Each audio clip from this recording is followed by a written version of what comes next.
First of all, I declare an array of size 1 lakh, some other variables like min and s that we will be using further in the program. Next, I ran a loop till n, that is for the number of types of flower. In the loop, we are taking the values of n numbers of flowers for each type. I am also checking whether the number is odd or even, because if it's an even number, then we have to convert it back to an odd number just by subtracting it by 1. We are also adding the numbers in a variable s to find the total sum.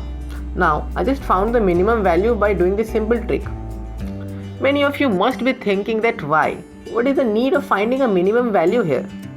But let me tell you that there is a mathematical fact that if you add a set of n odd numbers, I repeat n odd numbers, and n is an even number, then you will be getting a even sum.